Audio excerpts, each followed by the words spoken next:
and on all the righteous who follow his path until the day of judgment. Now, we began our series with Tawheed. We went through the section on Tawheed already, which has to do with the Islamic concept of Allah's oneness.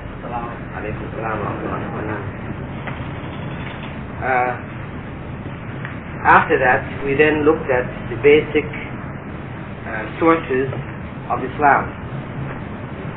And in looking at the basic sources of Islam, we identified them as four. There are four basic sources. Now, we said they were the Qur'an, Sunnah, Ijma' and Qiyas. We explained the Sunnah, the Qur'an, of course, we all knew. We looked somewhat into the Qur'an and what separates it from other statements of the Prophet Muhammad, etc. And we looked at the Sunnah. We said the Sunnah was statements, actions, and approvals of the Prophet which were conveyed to later generations. And good problems arose, and there were no solutions or clear solutions in the Qur'an or the Sunnah that the Prophet's companions would gather together and come to some kind of consensus of opinion on a particular issue, how they would handle it. But even this consensus would be based in one way or another on a concept which already existed in the Qur'an or the Sunnah. And the last category we said was Qiyas. And Qiyas, we said, was the deduction of new laws by analogy, which we would use, say, today. If a problem arises today, for example, a person is an astronaut, right? We have our salat set according to certain times of the day. We have Fajr, Dhuhr, Asr, Maghrib, and Isha, set based on the movement of the sun, etc. What if a person is an astronaut? Right? If he's up circling the earth, or if he lives in the North Pole, where there's 6 months of day and 6 months of night, what does he do? Well, see, this is now where we use this concept of qiyas. We have to determine, because obviously in the time of the Prophet Muhammad, the area where the Qur'an was revealed was in Arabia, in this same area. And the problems that were solved at that time were the problems which were common to this area. There were certain principles given which could be applied in later times, but basically the problems which were solved were relative to the problems which existed in this area. And so we would then have to look into some of the Qur'an or into the statements of the Prophet Muhammad to see if there's a principle which could be applied, taken from this and applied to this particular problem. Now, of course, there is, and another time, inshallah, we'll go into that. But now, what I wanted to go into today is the Sunnah. We looked at the Qur'an, and we looked at some of the basic principles in terms of tafsir, looking at how the Qur'an was collected and how it was revealed, and the Meccan surahs and the Medinan surahs and the significance of them. We looked at those. And now, actually, there's more things to be taken also there, but so as not to make the classes one-sided, we spend, like maybe 2 months only on tafsir. I'm going to shift now into Sunnah. We're going to some Sunnah, then we go on to some fiqh. We're going to Hadith, now we go to some fiqh, and then we'll come back again to tafsir. So we do sections from each. So, what we'll look at today is the Sunnah. First thing to understand, concerning the Sunnah is we said that the Sunnah was the sayings, actions, and approvals of the Prophet, which were collected by his companions, observed by his companions, collected and handed down and recorded. They're now embodied in books where we can find different books of hadith, what they call hadith. Now, when we're saying sayings and actions, see, when you look at the different hadith, you will see, like most of the hadiths we see now in English, you will see it will say, this companion, the name of one of the Prophet's companions, mention the name first. It will say Ibn Abbas, or it will say, Anas, or Abu Huraira. These are some of the names of some of the companions of the Prophet. And they would say, Prophet Muhammad ﷺ said. right? He said something, right? For example, he said, you have one hadith in Sahih Bukhari where, Ibn Umar, another one of the companions of the Prophet, said that Prophet Muhammad said, إِنَّمَا الْأَعْمَالِ بِالنِّيَّاتِ, that deeds are judged by their intentions. Right? Okay, now that is an example of a saying of the Prophet. As a saying, action. In another hadith you may find, for example, another companion saying, say, for example, Anas ibn Malik, one of the companions of the Prophet, he said, I prayed behind Prophet Muhammad, and I never heard him recite Bismillahir Rahmanir Rahim before saying Surah Al-Fatiha. This is an action, because this companion now is describing an action of the Prophet. And before, although we all know when we're learning Salah, we learn there is Bismillahir Rahmanir Rahim, we say this we said, and then Alhamdulillah Rabbil Alameen we read the Fatiha. Now this Bismillahir Rahmanir Rahim he didn't read aloud, he said it to himself. Okay, so how do we know that this is from a statement made by the companion describing an action of the Prophet? You understand? This is like an action, an example of an approval. For example, on one occasion, Ibn Abbas reported that he had gone with the Prophet Muhammad ﷺ to visit over to one of his wife's houses, and they were serving some lizard. Right, there's a particular desert lizard here called Zob. It's like a sort of like belongs to the family of iguana, but it's a big fat lizard, right? And they eat it in this region here. I don't know, some of you might have seen people with them. It's got sort of spines on the back, kind of. It's got fat body. But it's a lizard. It's a form of lizard. It's got a long tail. And in any case, it was eaten in certain parts of Arabia. So they were going to serve it to Prophet Muhammad ﷺ, and one of his wives knew or felt that he might not like it, so she asked one of the wives who was serving it, did you tell him that you're giving him lizard? She said no. So they informed him. When they informed him, he was just about to eat some. When they informed him, he put it down and eat it. Okay? So Ibn Abbas was sitting there with him.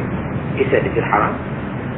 Prophet ﷺ said no. In my area, we didn't eat it. I'm not used to it, I don't like it. So Ibn Abbas, he ate it. He said, I ate it. Right in front of him. So the fact that he ate it in front of the Prophet Muhammad ﷺ, right, he ate it in front of the Prophet, and the Prophet did not forbid him from doing so. This indicates that the eating of this particular kind of lizard or things similar to that are allowed. You understand? So we have three basic categories in which this occurs. Things which the Prophet ﷺ said, don't do this or do this, or this is so or that is so. Things that he did where his companions described him, he did this or he did that. Or alaykum salam wa rahmatullah. And there are some things which were done in his presence which he allowed to be done. See, anything which was done in his presence which he didn't speak about, that thing is automatically considered allowable. Alaykum salam. Because it was his duty that if anything was done in his presence, if he saw it, he had to point out that it was right or it was wrong. He had to. It was required of him. But from that, it's understood in Islam that if anything was done in his presence and he didn't say anything about it, then that thing is allowed. Okay? So those are the three basic categories. Now, what is the significance really of the Sunnah? One, and we looked at this to some degree when we were looking at the Qur'an. The Sunnah explains details of the Qur'an which you may not get from just reading the basic text. The Sunnah gives explanation. It becomes the practical explanation and application of the Qur'an. Right? The Qur'an tells us to pray. Many places in the Qur'an you read it says pray. But you cannot find anywhere in the Qur'an where it tells us how to pray. Right? And this is why in Islam, you see, we don't which is not acceptable for somebody to say, okay, I'm following Qur'an, that's it. No, because if you're going to say follow Qur'an, there are many things concerning Islam and understanding principles of Islam which are not there in the Qur'an. The Prophet Muhammad ﷺ, he put that Qur'an into practice. He showed how. That's why he said, another statement one of his companions reported, that he said, Sallu kama ra'aytumuni usalli. Pray as you saw me pray. So he would demonstrate it. On one occasion when he was in the masjid, he made praying in front of the companions. He would climb up, he went up on the minbar. He had a sort of a raised platform that he used to give the talk on, right? Which would raise it above. Everybody used to sit on the ground, just like in the masjid now, right? And then there would be like a raised platform, say, a little higher than this, which would just get him above the people's heads that he would talk on, right? This platform. It has 3 stairs, 3 steps. What he did was he started to pray on top of that, make salah up there. When the time came to make sujood, what he did was he backed down the stairs and made sujood at the bottom. Then he went back up there, make qiyam and ruku'. Okay? And at the end of it, he said, I only did this so that you may learn the method of my prayer, how the prayer should be done. Right? So we see from his sunnah, from his practice, statements he makes about salah, what he did. This shows us now how we are supposed to pray. See, the thing is, when you go around different parts of the Muslim world, or you come in contact with Muslims from various parts of the world, you may find them praying in different ways. I mean, the basic prayer will be the same. Saying Fatiha, saying the surah after it, saying Allahu Akbar to begin, going to ruku', going to sujood, sitting, taslim, salam to the end, so on. The basic format will be the same. But there may be things in between, whether a person, before going into ruku', he raises his hand before going to ruku'. When he comes out of ruku', he raises his hands again. Some people do, some people don't. Right? Some people, when they go into ruku', they just stay down for a second and they straight up. Or when they come up, for example, when they come up from ruku', if they're coming up from ruku', they come up like this and they're going down. Right? Some people, when they come out of ruku', they stand. Right? These many different things. These are only just some examples I'm giving you. Or when they're sitting, they may sit with one foot one way, some may sit with the feet another way. A number of different things. Okay, these are variations we see. Okay, now some of these variations are acceptable, and some of them are not. We can't just look at it all and say, oh, it's all right. You can just do anything you want to do. We can't. You see, that's Christianity. Christianity, you can do anything you want to do, as long as you say you believe that Jesus died for our sins, etc. Right? God died on the cross for our sins. It doesn't matter how you do, how you pray, all these other things. You can do anything you want to do. Right? That's why you find new sects coming up. Every year you have some new person comes up. He's got his own way. Right? In Islam, no. It is not for everybody to just do what they want to do, because the Prophet Muhammad said, "Pray as you saw me pray." What does that mean? Did we see him pray? Did any of us see Prophet Muhammad pray? No, we didn't see him pray. But how can we see him pray? By going back to the hadith. When we go to hadith are described. Here's this companion saying, I saw him do this, I saw him do that, he said this, he did that. It's very detailed. You go into any of the books of hadith, Bukhari, Muslim, every one of you who is able should buy a copy of Bukhari. They have it for 200 riyals, 9 volumes. Muslim, for about 100 riyals, 4 volumes. Those are 2 basic books of hadith, and they are the most authentic books in Islam. Outside of the Qur'an, after Qur'an, the most authentic books in Islam are Sahih Bukhari, it's called Sahih Bukhari, and Sahih Muslim. So every one of you who is able should buy a copy. They're available in town, in Haramain bookstore, also in the Khalij Center, this international bookstore they have upstairs in the 2nd floor there. They have many different books they have up there. Sahih Bukhari. They have the new copy coming, very good copy printed in Lebanon. Anyway, the point is, so for us to obey that command, Sallu kama ra'aytumuni, Salli, pray as you saw me pray, then we have to look to hadith, see what the hadith says. Now the hadith will tell us. The hadith are going to say, we saw him do this, we saw him do that, we saw him do so. So then we look at what people are doing. Oh, they're doing this, they're doing that, okay. This thing, okay, it said he did this. So we say, okay, we can do that. That thing, no mention of him doing that. So we say, no, this is not part of it. Right? Because Islam is what Prophet Muhammad ﷺ brought. It's not what our grandfathers did, or what the people in Iraq do, or what the people in India do, or anything like this. Islam is what the Prophet Muhammad ﷺ brought. Right? This is the basic principle we have to work on. So, from the Sunnah, we said the basic importance of the Sunnah is that it clarifies the meanings of the Qur'an. Another basic principle of the Sunnah is that it may give laws which are not in the Qur'an at all. There are some laws which come from the Sunnah which are not found in the Qur'an at all. See, many of the things, for example, we have general commands in the Qur'an, general statements in the Qur'an, and the Sunnah clarifies these statements, explains how to do it, explains certain details of it that are not mentioned in the Qur'an. But there are some cases where there are laws which the Prophet Muhammad ﷺ gave, which are not found in the Qur'an at all. For example, the Prophet Muhammad ﷺ said, one day he got up on the minbar in the masjid in Medina, and he held up some silk in one hand and gold in the other. And he said, these two are forbidden to the males of my ummah, but allowed to the women.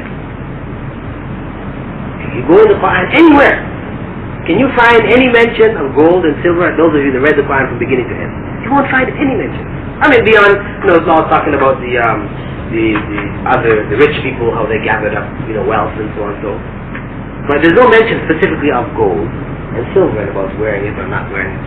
So this is a law which the Prophet Muhammad ﷺ gave, which has nothing stated in the Quran concerning it. Right? So we have certain laws there. So it means that for a Muslim man, he's not allowed to wear gold. Gold rings, gold necklaces, gold bracelets, these things he's not allowed to wear. Haram, forbidden. Prophet ﷺ said. And silk. I mean real silk, shirts, robes, these type of things, you're not allowed to wear silk. Those two things are forbidden. This is a commandment of the Prophet. That this is there, it is not found in the Quran. So the Sunnah also brought certain laws which are not found in the Quran. Okay? We also have in the Sunnah you could say like an example from the human point of view, right? Because if the Quran had been brought, it was the book, everything was in the book, all the details of Islam was in the book, and Allah could have done it that way if He wished. He could have put everything that we need to know about Islam in the book, and the book could have been revealed. But if it were revealed in that fashion, it would be easy for somebody to say, man, this is too much. A human being, he can't do this. It's beyond the ability of a human being. So, the Prophet putting the book into practice is also for us, it provides us with confidence that it is possible for a human being to practice it.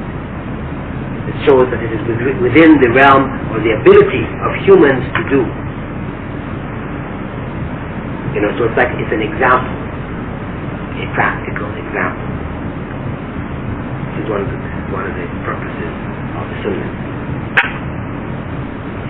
And one factor we can also understand from it is that the fact that Allah could have put everything in the Quran, but didn't, and made the Prophet Muhammad ﷺ explain and show. It also shows us that for us to follow Islam properly, we have to go to Prophet Muhammad ﷺ. We have to go according to what he said and did. It's teaching us the proper way to approach the practice of Islam. Not that we pray to him, asking him to do things for us. No. We're talking about application of Islam. And for example, Prophet Muhammad ﷺ, he said, in one statement reported by Aisha, he said, ما تركت شيئا يقربكم إلى الله إلا وأمرتكم به. I didn't leave anything which would bring you closer to Allah except that I told you to do it.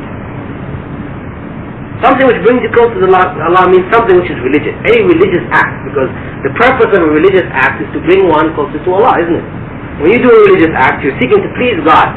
And to please God means that you want to get closer to God. If God is pleased with you, inshallah, you will be closer to God.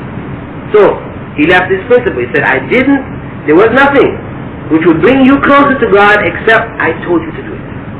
And he goes on to say, وَمَا تَرَكْتُ شَيْئًا يُبَعِدُكُمْ عَنِ اللَّهِ وَيُقَرِّبُكُمْ إِلَى النَّارِ إِلَّا وَنَهَيْتُكُمْ عَنْهُ. And I didn't leave anything which would take you away from Allah and take you closer to the hellfire except that I warned you away from it. So in terms of religion, because there are religious things, the things that have to do with religion bring you closer to Allah and protect you from things which take you away from Allah. As in terms of religion, there is nothing which the Prophet Muhammad did not show us to do. It means that nobody can come along today and bring something new in the religion, say, well listen, we need an extra salah. People today are getting farther away from Allah, and the material world is, working on them too hard. So 5 salahs in a day is not quite enough. We need an extra one. We make one at midnight, compulsory also. You can't do that. Unacceptable. Allah knows the condition of mankind, how mankind is going to change in time, etc., etc. If in the future it was going to be necessary to have 6 prayers compulsory in a day, he would have told the Prophet Muhammad that, okay, when such and such a time comes, you now start praying 6 compulsory prayers in a day. But he didn't. So we know it is 5. We don't accept any more than that. So this again is another act. So now, when we want to look at a statement of the Prophet Muhammad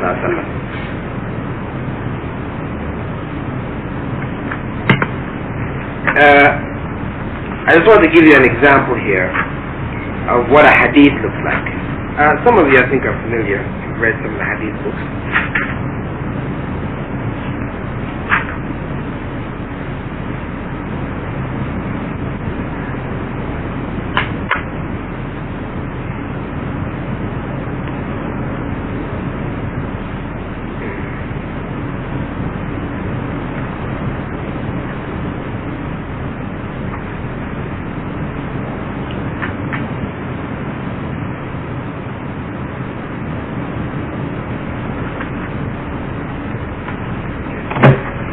Okay, here's one hadith here. This is how the hadith looks in the books of hadith in Arabic. In English, as I said, what you're going to see is Anas said, the Prophet said, or the Prophet did. This is how you'll see it.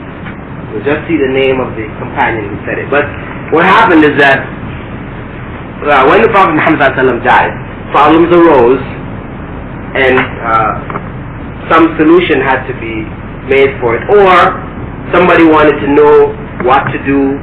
New people came into Islam, they wanted to know what to do. They would go to the companions of the Prophet and they would ask them, what do we do here? How do we make salah? They would say, I saw Prophet Muhammad do so and so and so, or I heard Prophet Muhammad say so and so and so. They used this and they taught in this fashion. Also, some of the companions of the Prophet who came into Islam in the latter years, right? After the Hijrah, or close to the last years of the Prophet's life, they missed things which came earlier. They would learn just from practice, but some of them also were concerned to know what did the Prophet ﷺ say on this. So they may learn and sit and study under some of the older companions who had been with the Prophet from the earlier times. So when they were teaching somebody who came into Islam after the death of the Prophet, they would say, I heard from Anas, one of the older companions, who said that he saw the Prophet Muhammad do so and so. Okay? So now, when the generation of the companions died out, and those people who studied under them, they're called, in Arabic, they're referred to them as the tabi'un. Tabi'un. Right? It means the followers. Now it was their duty, because they are carrying Islam further, it was their duty to teach the new people who came into Islam. Or other people from their generation who didn't get a chance to sit and study with one of the companions. So now when they were asked the question, how did the Prophet do so and so, they would say, I heard from the companion Ibn Abbas that he saw the Prophet Muhammad ﷺ do so and so, or he said that the Prophet Muhammad ﷺ said so and so.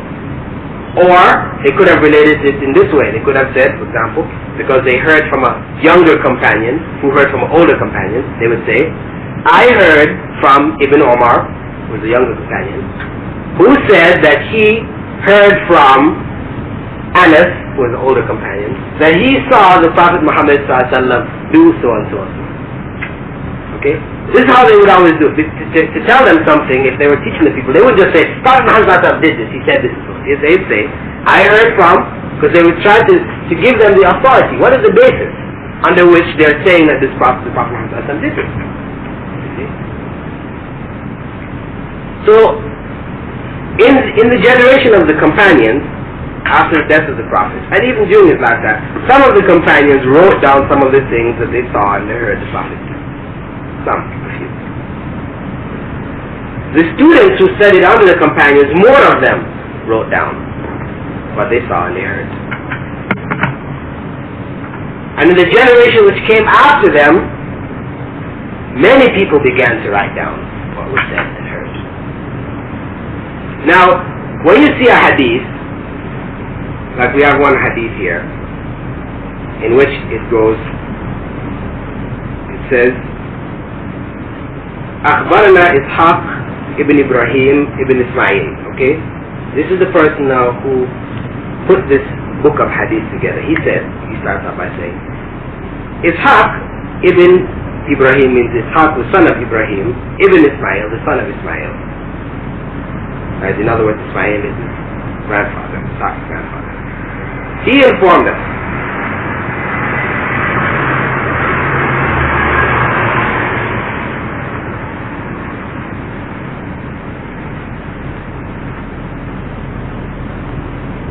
حدثنا قتيبة ابن سعيد.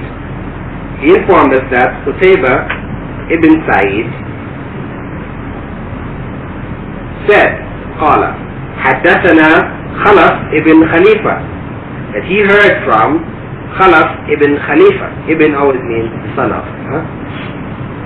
عن العلا ibn Musayyib, who heard from Al-Ala, that's the man's name, the son of Al-Musayyib. عن أبيه, from his father. This person, Al-Ala, heard from his father. عن أبي سعيد al-Khudri, who heard from Abu Sa'id al-Khudri, who was a companion of the Prophet Muhammad, who said, قال رسول الله صلى الله عليه وسلم, the Prophet Muhammad said, وَالَّذِي نَفْسِي بِيَدِي, by the one in whose hand my soul is. In other words, he's swearing by God, because God holds the soul of everyone in his hand. لَتَدْخُلَنَّ الْجَنَّةَ كُلُّكُمْ, all of you will definitely enter paradise, إِلَّا مَنْ أَبَى, except he who refuses. وَشَرَدْ عَلَى اللَّهِ كَشِرَادِ الْبَعِيرِ, and runs away from Allah the way that a camel runs away. قالوا, his companions asked, Ya Rasulullah, O Messenger of Allah, وَمَنْ يَأْبَى, who would refuse? And يَدْخُلَ الْجَنَّةِ, who would refuse to enter paradise? قال, Prophet Muhammad said, مَنْ أَطَاعَنِي, مَنْ أَطَاعَنِي دَخَلَ الْجَنَّةِ, whoever obeys me enters paradise. وَمَنْ أَطَاعَنِي فَقَدْ أَبَى, and whoever disobeys me has refused. Okay? So before the statement of the Prophet Muhammad ﷺ, we see so-and-so said, the chain of narrators. Right? This section of a hadith, this is how the hadith comes when you look in the hadith books that are said in Arabic. This is how they bring it. This is what we call chain of narrators, and then at the end of it, the statement of the Prophet. Or they're describing an action of the Prophet. Now, So from that we can say that a hadith is divided into two parts basically. We have what we call the chain of narrators.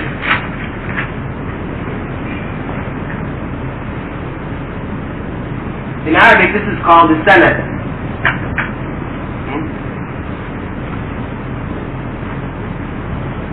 And the other part of the hadith is the text.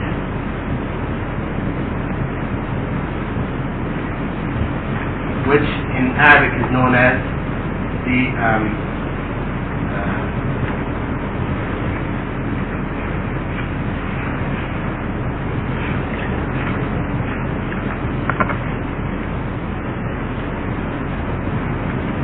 no.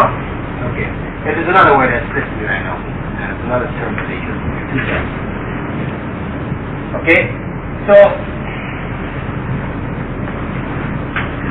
the chain of the narrators, we have in the chain, we have individuals who heard from the Prophet, or heard from another individual, who heard from another individual, who heard from the Prophet, or saw the Prophet do so. Now, in looking at hadith, what happened is that after the time of the Prophet, and after the time of his companions, remember in the last session we talked about certain groups that broke away from Islam. We talked about the Khawarij, we talked about the Shia. These are two main groups which broke away from the main body of Islam.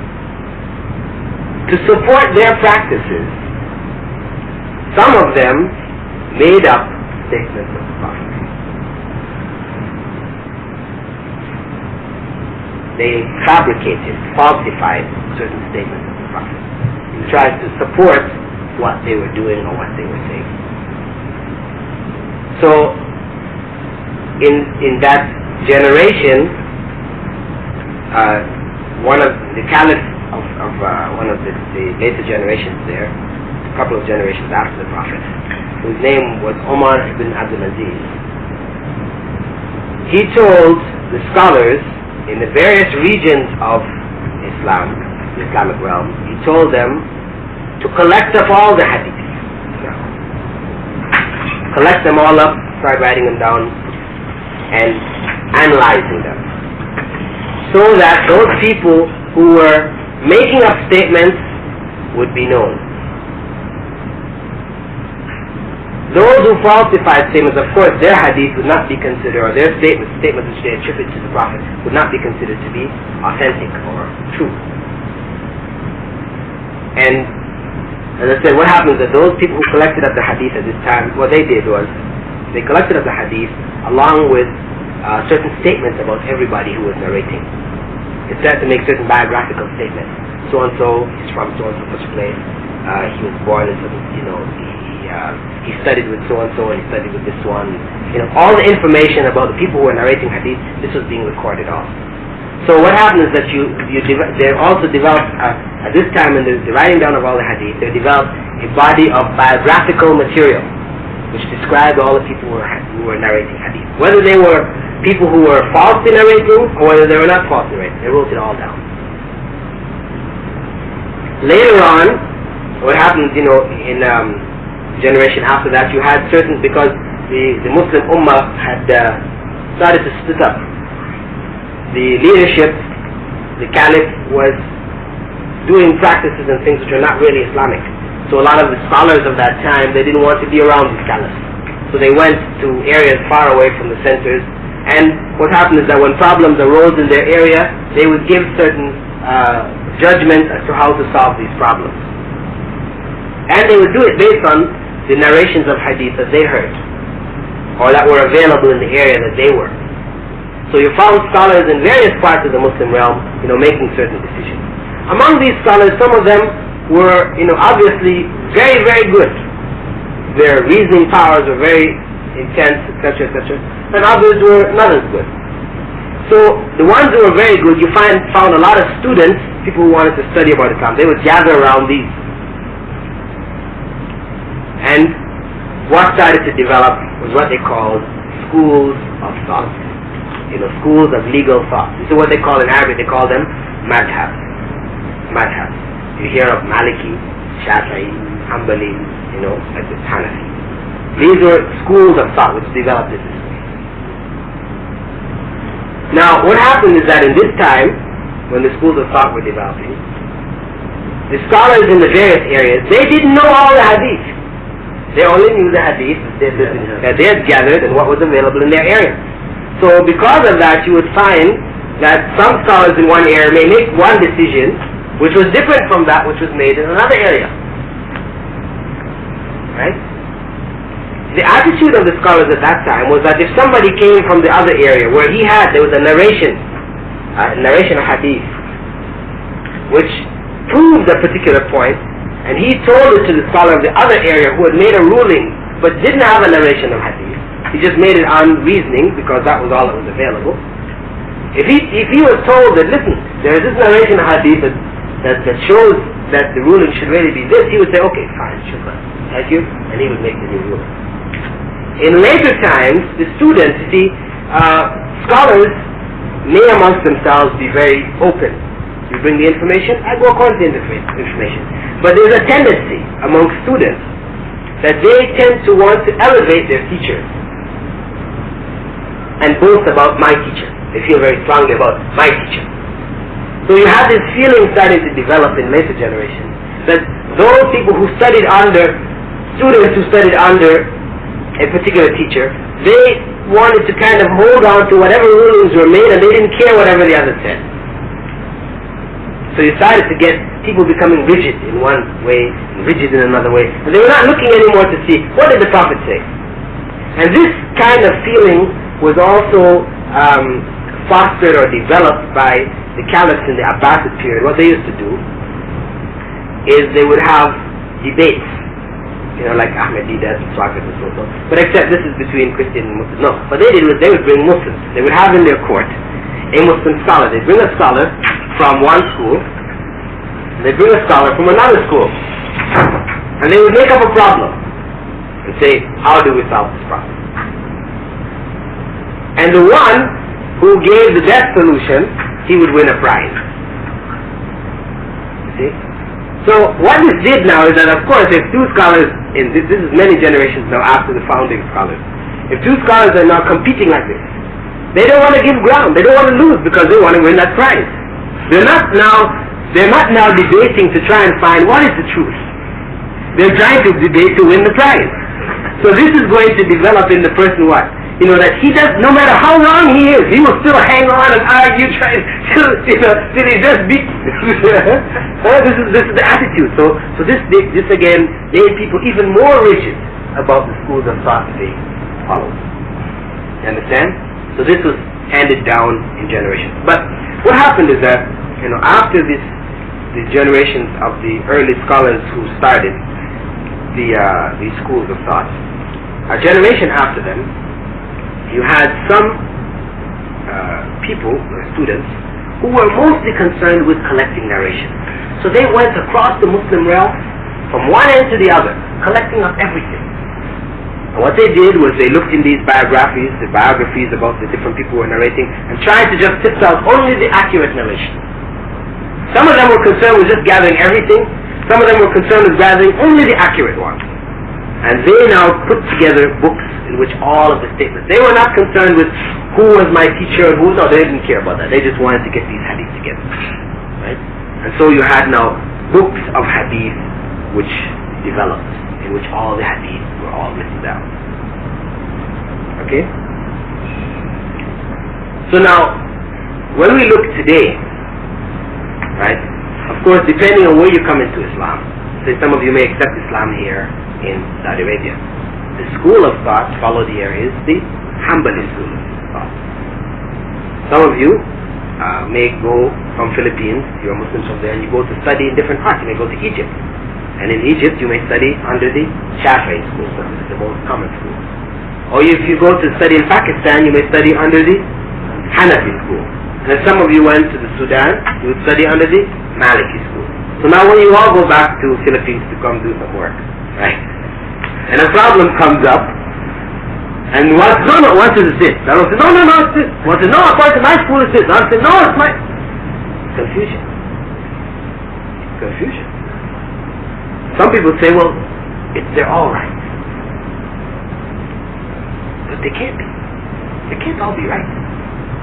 You know, if one says, this is halal, another one says, no, it's haram. How can they both be right? Can't be. Because the truth is only truth is one. We have to now go back to see what Allah and His Prophet said. And Allah says, this is the verse in the Qur'an in which it says that if you have any differences amongst yourselves, take it back to Allah and His Prophet. In other words, go back to the Qur'an and to the Sunnah to resolve it. That's how we resolve the problem. There's no harm in studying from the different schools, but we should study with an open mind. And we should understand that ultimately it is what the Prophet ﷺ said and what the Qur'an said and what his companions did. This is what determines what is Islam and what is not Islam. What is correct and what is incorrect. Okay? So, when we looked at hadith now, see the scholars, remember we said they gathered all the hadith up and into the different books, and they gathered up the biographies. A science of analyzing hadith developed. How to critically analyze the hadith developed. How do we determine which hadith is authentic and which hadith is not authentic? The authentic hadith they call sahih. You'll hear it, sahih, or better written this way, sahih. Sahih. The way Arabic is called. And the weak hadith was called da'if.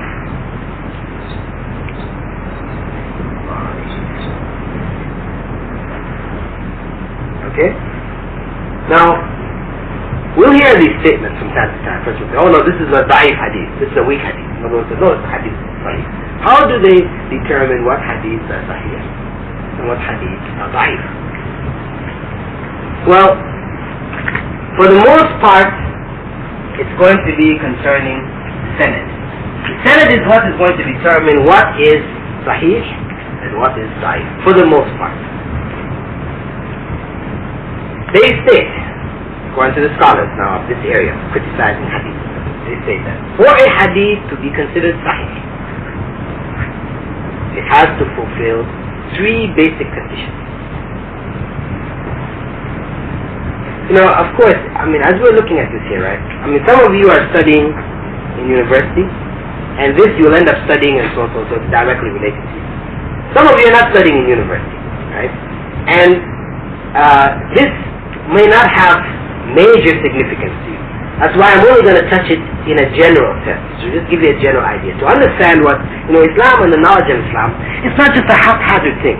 You know, anybody can say what he wants to say and anybody can do what he wants to do. No, it's very technical. There's a whole system behind it. The reason why we say this is not so, it has scientific knowledge behind it, scientifically analyzed. Concerns the people in the chain. The people in the chain have to have all met each other. Right? In Arabic they call it ittisal al-sanad. They have to have all met each other. So we could call it in English continuity. Continuity means that something is continuous, following one, following the other. Continuity of chain of narrator. Okay, in Arabic we just write it simply. Just write it ittisal as-sanad. What this means is that when we look at the biographies of the people, we see somebody saying, you know, say his name is Muhammad.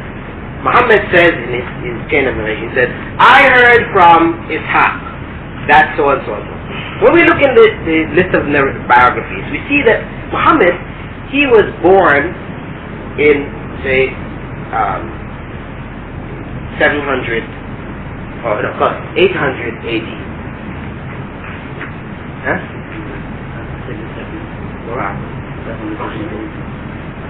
No, I'm going to say not the Prophet. I'm saying the person who was saying this. The guy Muhammad, he was born. We say he was born in 800.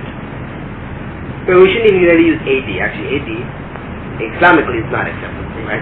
We use AD or CE, Christian era, right? Because AD actually comes from the Latin Anno Domini, which means in the year of our Lord.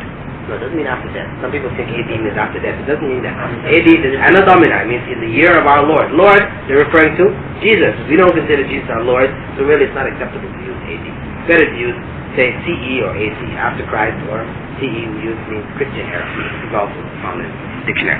So, he was born in 800 CE. And Ishaq died in 798. He said, something wrong here. If he said he heard from Ishaq, and he was born after Ishaq died, could he possibly have heard from Ishaq? No. So we don't have Ittisal al-Sanad. Once we see that, we say this hadith is sahih. Right away. Okay? That's one way. Another way, for example, he lived, we see another man, his name is, Abu Khuzaymah. He lives in Iraq. And when we read his biography, we see that he never traveled outside of Iraq. He only studied amongst the scholars of Iraq. And he says, I heard from Khalid. And then we look in Khalid's biography, we see Khalid lives in Egypt. And he never traveled to Iraq. We say again, something wrong here. How could Abu Khuzaymah hear from Khalid when Abu Khuzaymah never left Iraq, no record of him leaving Iraq and going over to Egypt, and no record of Khalid leaving Egypt and going to Iraq? How could he possibly have heard from him?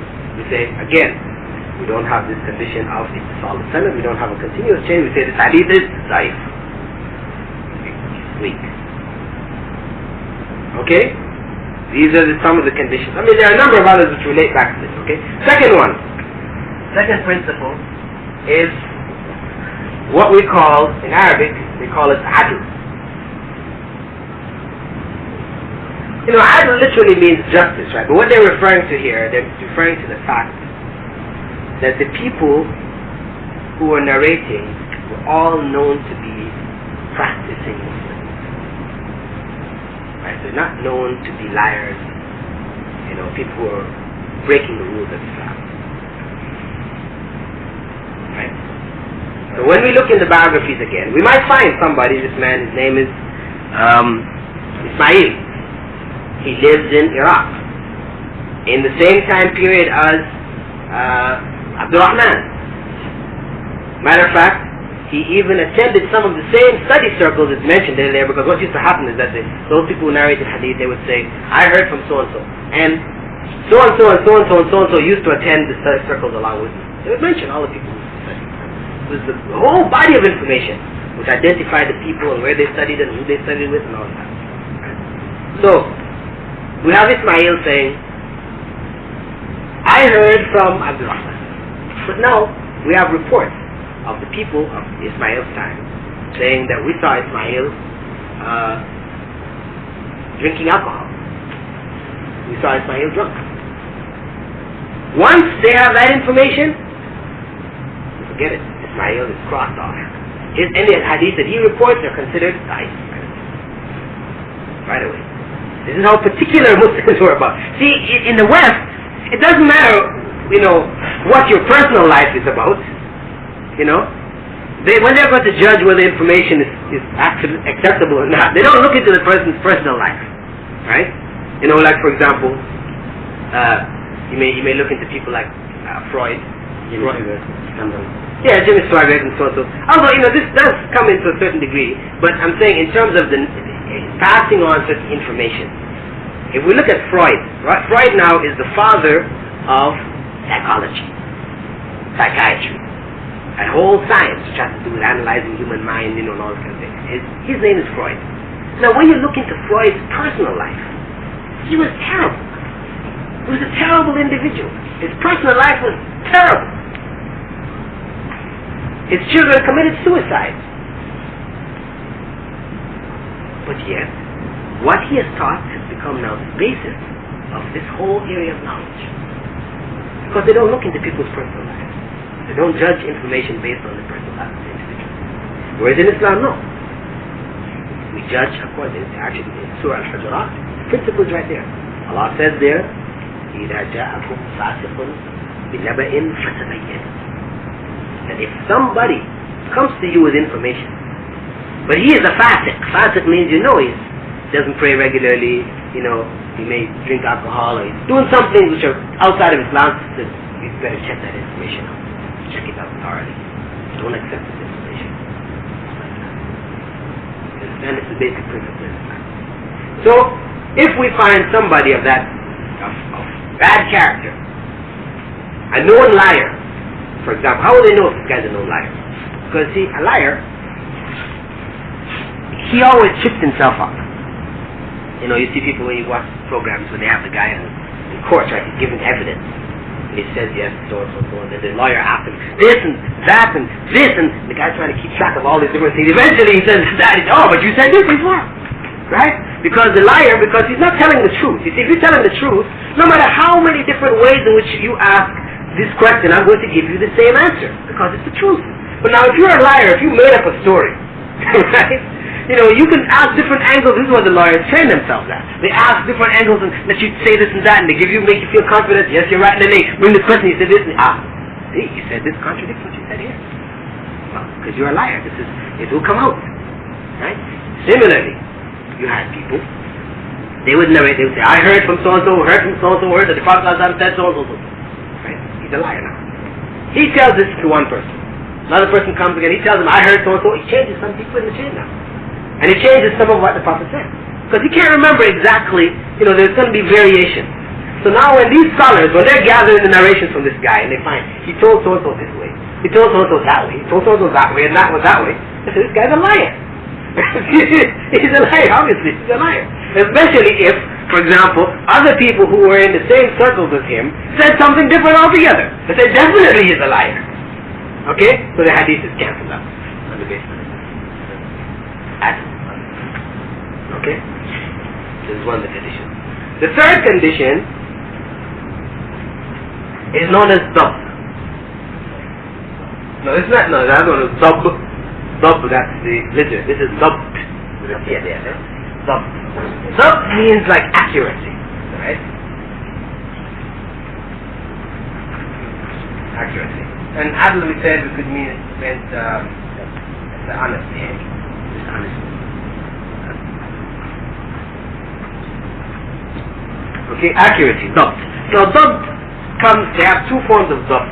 They have what they call dabt al-sadr and dabt al-kitaba. Dabt al-sadr, accuracy in the sense of memorization, or accuracy in the sense of having written things down.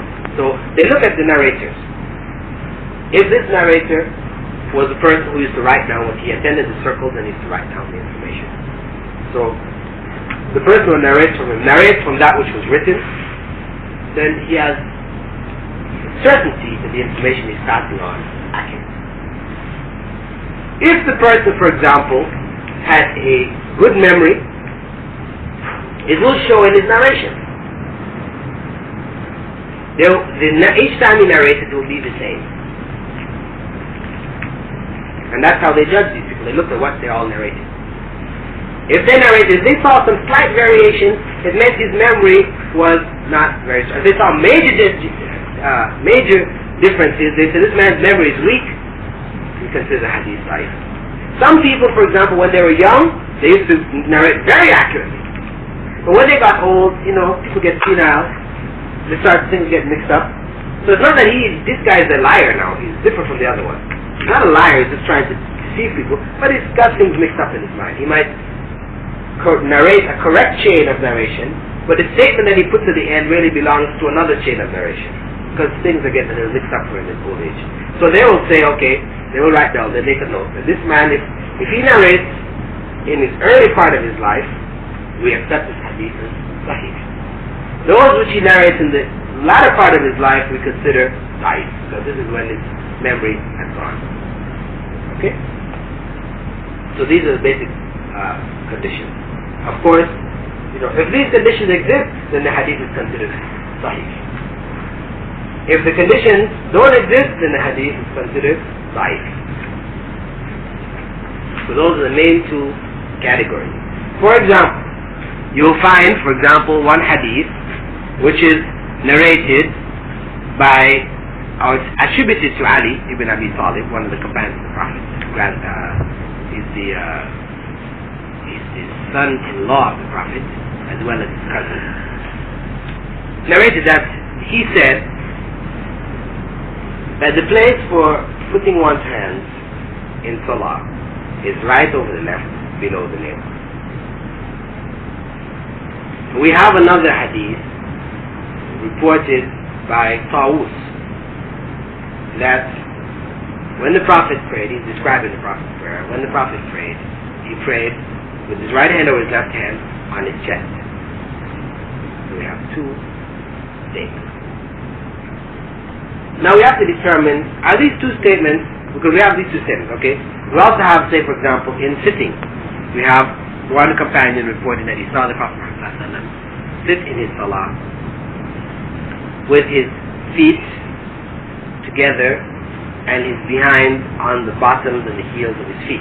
That means he sat like this.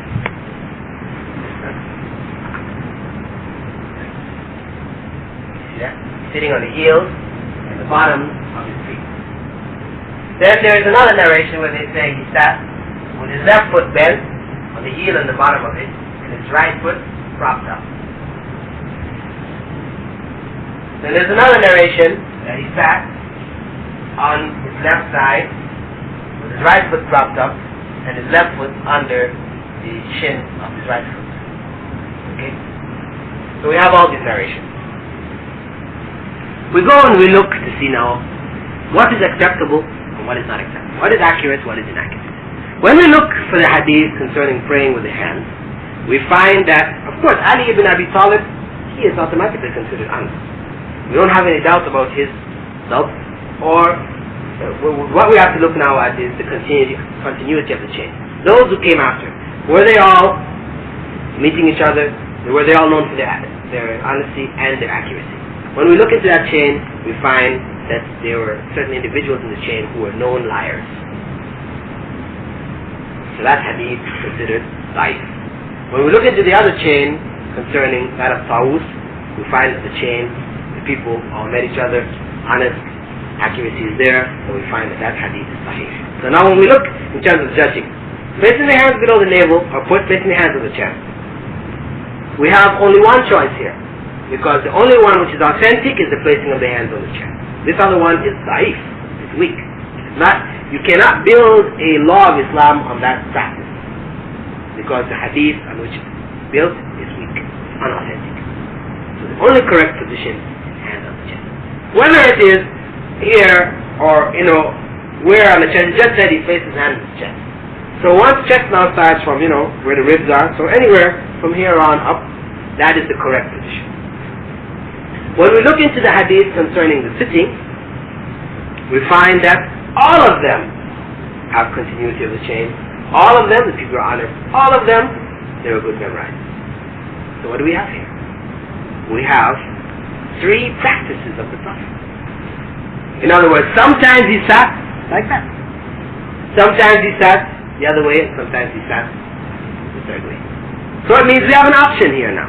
If it's easier for you to sit like that, okay. If it's easier for you to sit the other way, okay. Sit the other way, okay. You understand? So it is the hadith and the accuracy and the witness of the hadith which tell us which things in Islam are options.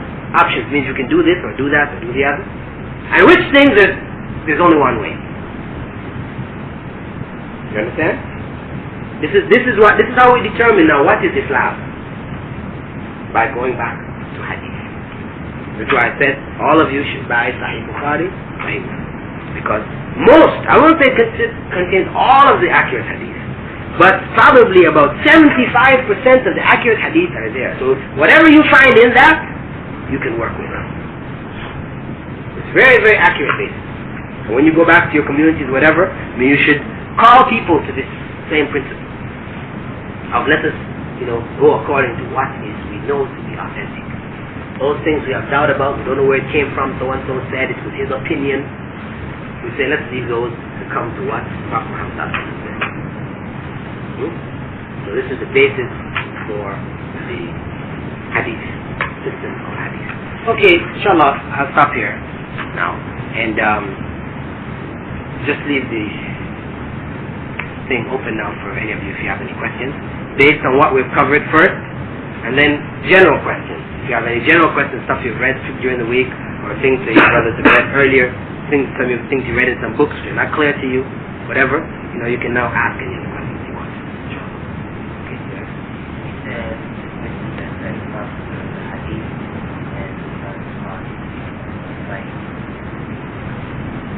No, I didn't say that. No, I said that Sahih Bukhari and Muslim contain about 75% of the accurate hadith. There's two differences in the two statements. Right? No, the hadiths in Bukhari and Muslim are 100% accurate. See, there are other books. You have Sunan Abu Dawud, Sunan al-Tirmidhi, Sunan al-Nasa'i. Nawawi is later. That's Arba'in al-Nawawi. That's much later, because when you look at Nawawi, he's going to say the hadith came from Bukhari, or came from Muslim, or came from somebody else, right? So these are the main ones. Like this is Sahih ibn Khuzaymah, right? Oh, this is Sahih ibn Hibban. Ibn Hibban. He is one of the collectors of hadith. So you have a number of these different books. But in the other books, you have some hadiths which are weak, and some hadiths which are authentic. In the case of Bukhari and Muslim, you have 100%. But I'm saying, in terms of looking for the basic practices and principles of Islam, about 75% of them can be found in Bukhari and Muslim, and you know when they're found there that they're correct. Right? So it means it's a very reliable book. The same way, inshallah, every day you read some from your Qur'an, you should open up some of the Bukhari or Muslim, read some from there also, to increase your knowledge of Islam. Right? Any other questions? I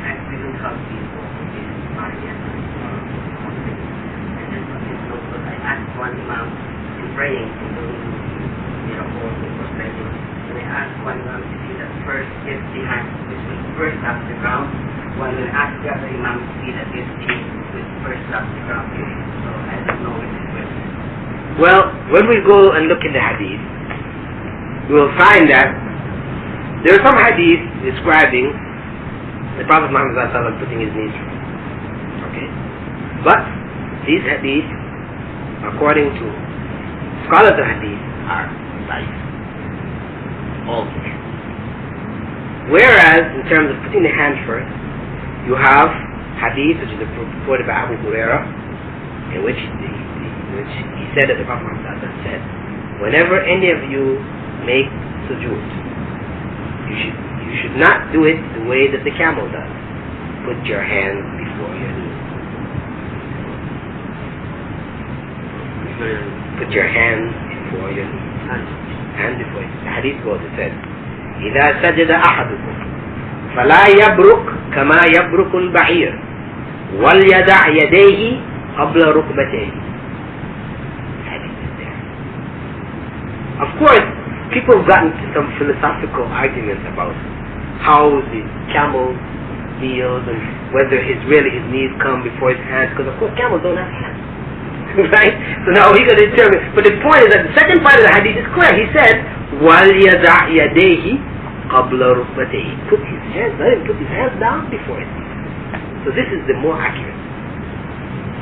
This is the more accurate practice.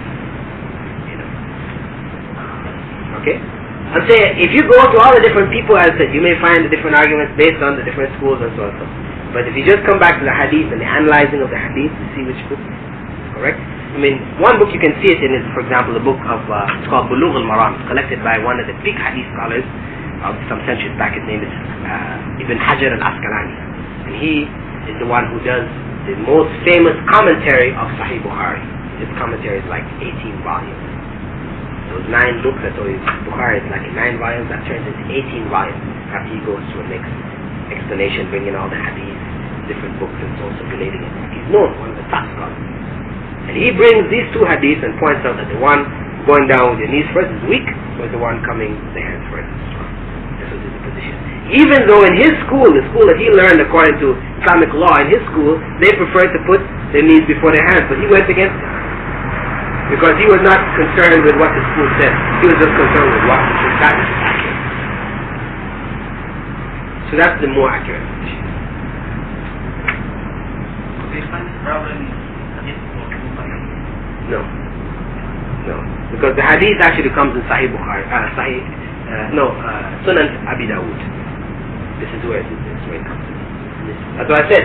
It's 75%, not everything. Because in the hadith which are described in Bukhari and Muslim, they don't mention. See, because what happens is the companion, when he's explaining, he may be trying to explain something about raising of the hands. So naturally, if he's talking about raising of the hands, he doesn't talk about where the knees and which one and so forth. So those hadiths which are found there, they're describing certain aspects of the salah. They didn't describe every single last aspect. Like the one of placing the hand on the chest. This also is not in Sahih Bukhari. This is in another book of the other books of hadith. Abu Dawud. This one is translated into English. The only other one besides Bukhari and Muslim is Abu Dawud. Huh? Yeah, this is Sunnah Abi Dawud. There's Tirmidhi, An-Nasa'i, and Ibn Majah. Those are the most famous ones. They make up 6 books. But there are others which are, actually just as important, like Sahih Ibn Hibban.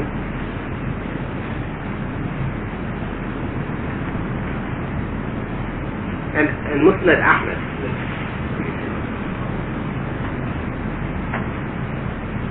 Okay, any other questions? Any brothers from new to the session? Is there anything which you'd like some clarification on? I gave them the bucket of pages.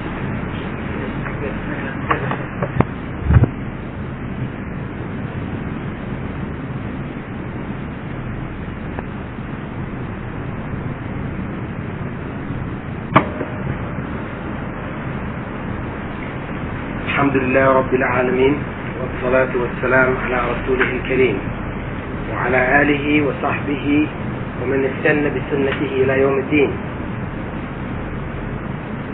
I begin by praising Allah as usual and sending Allah's blessings to His last Prophet Muhammad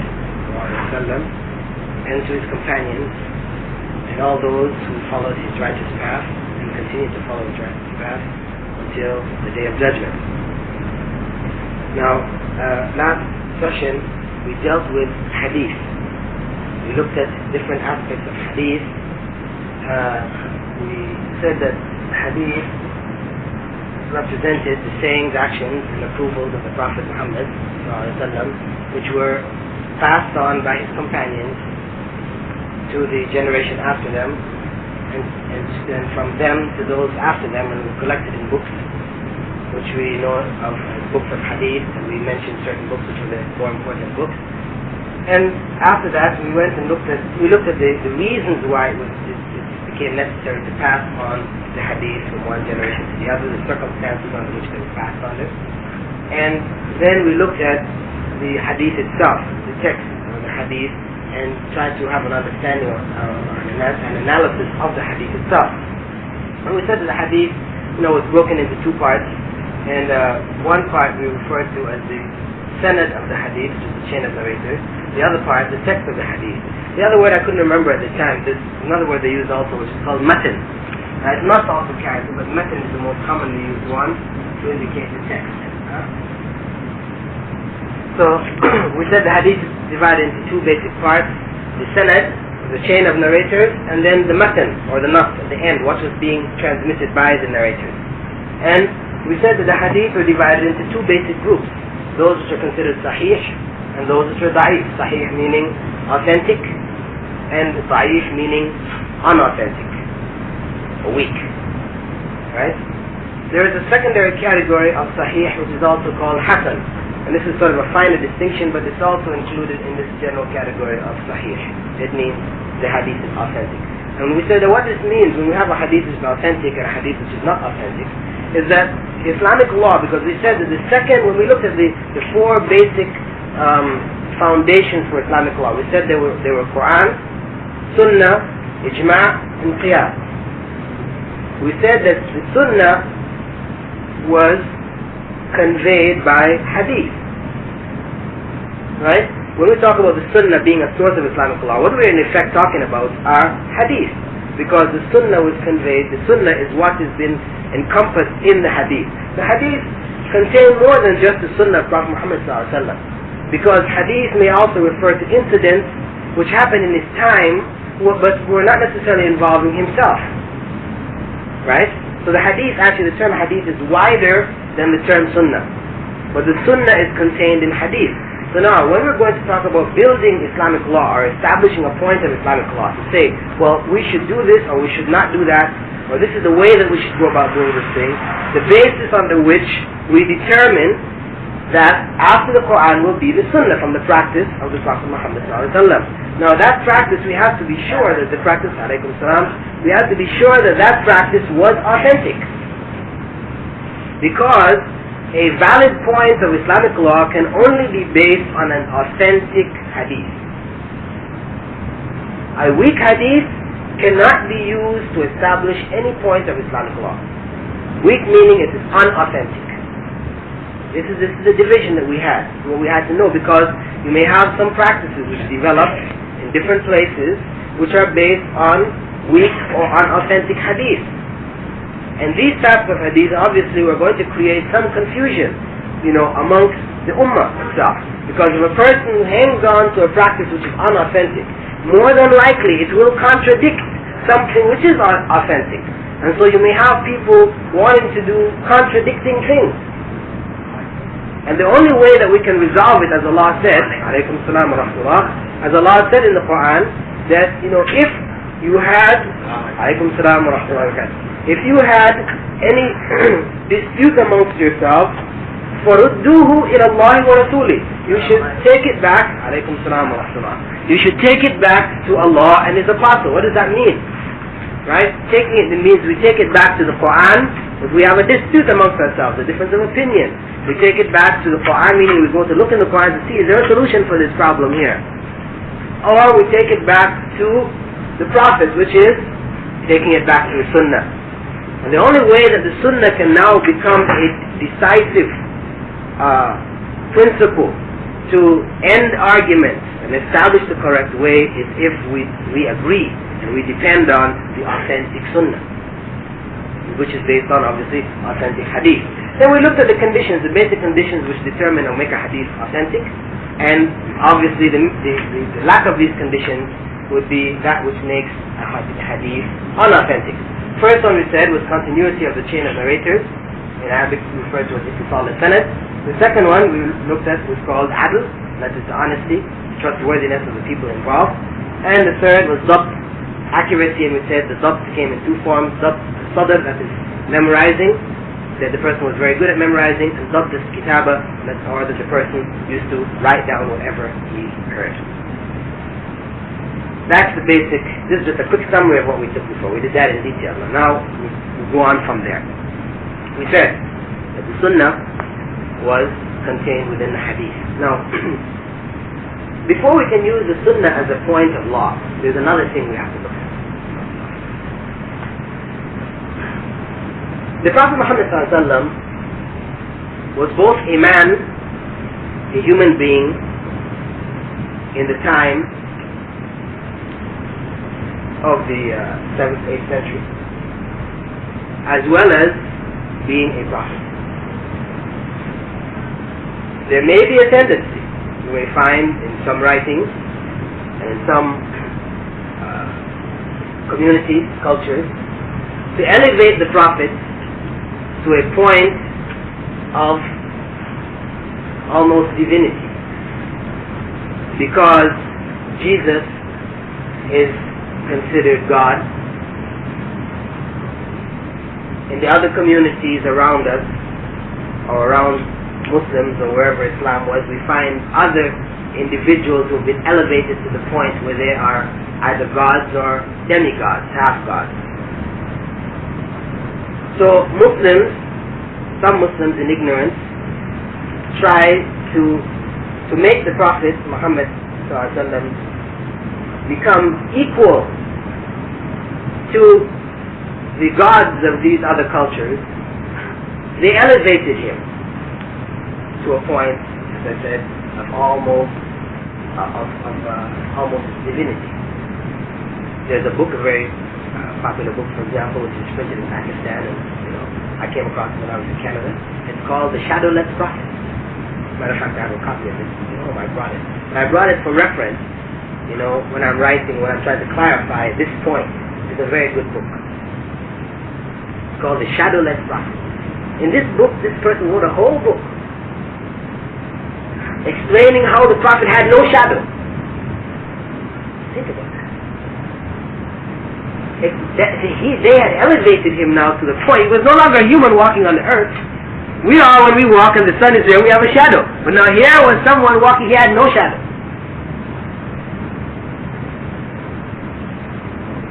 When he looked in the mirror, there was no reflection. He was a spiritual being.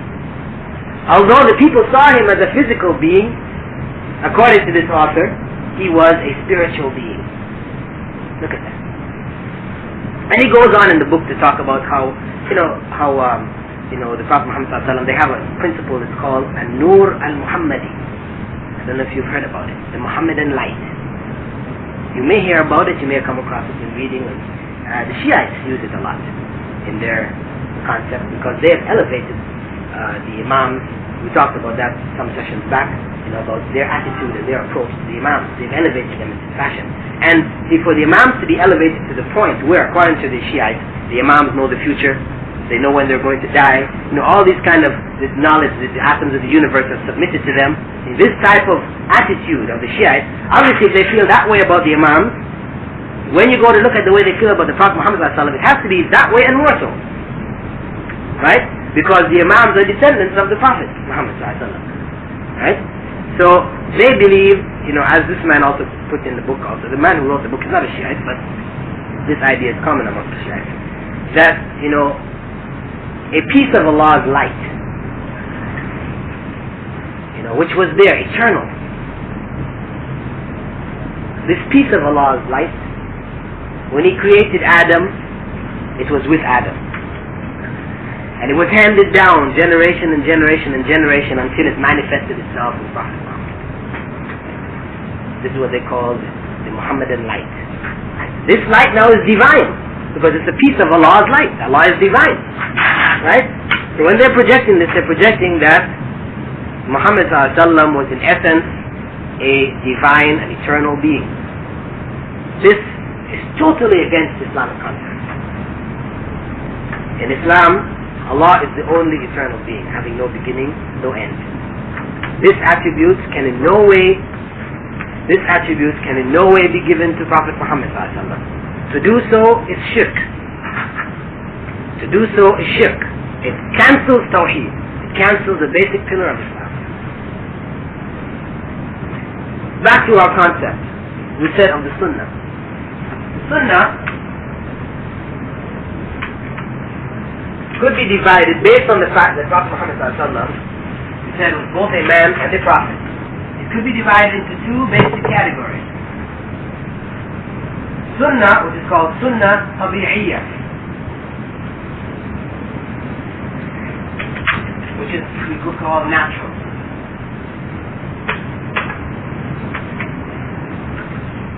And the other category is called Sunnah Tashri'iyya,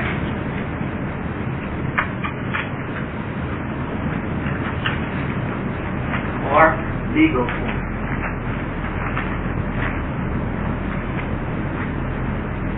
What do we mean by that? We mean that when we look in our body of hadith, we're looking at the Sunnah, because we said Sunnah was the saying, actions, approval of the Prophet. When we look at the Sunnah now, we go into a hadith and we gather our hadith concerning the Prophet. We see some body of the hadith involve certain actions of the Prophet Muhammad ﷺ, which were obviously not intended to be guidance for the Ummah until Yawm al-Qiyamah. There were some actions which were his own personal actions, which had nothing to do with Islam. Some people might say, this is blasphemy. They say, this is, like heresy, to say that the Prophet ﷺ did something which was not, required or Islamic, or they say this is part of Islam. This is like blasphemy to some people. They have a book which is Shama'il al-Tirmidhi, which is written by one of the scholars of Hadith named al-Tirmidhi. He compiled in it all of the various practices and descriptions of the Prophet, things that have to do with his habits.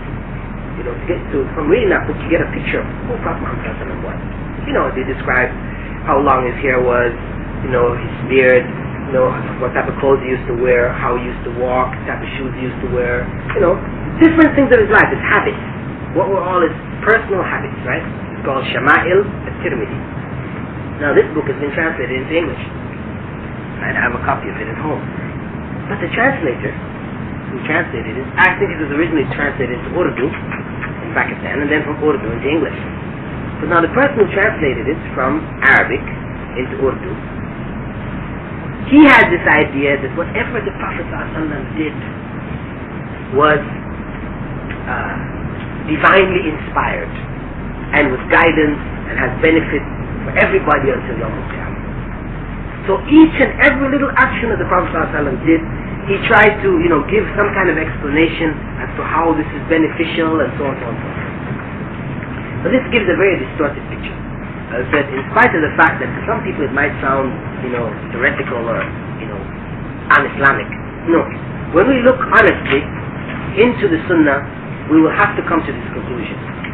Because from the Prophet Muhammad's own practice, he explained to his companions that there were two aspects to his Sunnah. There's a very famous hadith in which the Prophet Muhammad ﷺ, when he came to Medina, he found, this hadith is authentic hadith, he found the companions there artificially pollinating the date palms. In Mecca, they didn't used to raise date palms, right? But in Medina they did. And they used to artificially pollinate it. Now, when we look at the principles of Islam, you know, Islamic attitude towards life in general and human habits, we see that Islam dislikes the artificial. There's a general dislike for things which are artificial, destroying or the changing of the natural process of things. And there's even one verse in the Qur'an where Allah talks, Shaitan is saying that, you know, that he will command you. You know, he will call you and command you till you change the fitrah of Allah. I mean, the things that Allah, the normal process by which Allah has set in motion. He will command you and encourage you to change these things. Now, we know, for example, the Prophet Muhammad forbade tattoos. Forbade tattooing, you know, where you go and they use a needle and puncture your skin and put color into it until you form some kind of design. You know, it's very popular, especially among sailors, you know, to have these various designs and so on. But it's forbidden in Islam. And we know that he forbade, for example, for women plucking their eyebrows. This is very popular in the West. You know, they pluck the eyebrows. Maybe people, if they have kind of bushy type eyebrows, they'll pluck it all off and then just take a line and draw a line here, you know, with this pencil. They have a special what they call eyebrow pencil, right? Or they have false eyelashes. They'll put all these false eyelashes, make your eyelashes real long. Women, right? Very common. Wigs. The Prophet Muhammad forbade it. And Allah cursed the one who wears the wig and the one who puts on the wig. You see? I mean, not only cursing the one who wears it, but the one who puts it on too. He said Allah cursed that person. And the case where actually the Prophet ﷺ said it, there was a case where a woman, an older woman, her daughter had gotten some sickness and her hair fell out, and she wanted her daughter to get married. So she came and asked him if he could make a kind of a hairpiece for her, you know, because who's going to marry her if her hair is all falling out? The Prophet ﷺ said that Allah curses the ones who wear the wigs and the ones who put it on, because it's deception. It gives a false impression. Islam doesn't like that. Okay, it's artificial. Okay, so we understand this. This is Prophet Muhammad ﷺ, he told them that because this was told to him by Allah. He commanded them to do this. Okay? So, this is said as a general principle. but there are exceptions. Because at the same time that this exists as a general principle, the Prophet Muhammad ﷺ said that we should clip our fingernails and our toenails, clip the hair from our armpits and from around our private parts,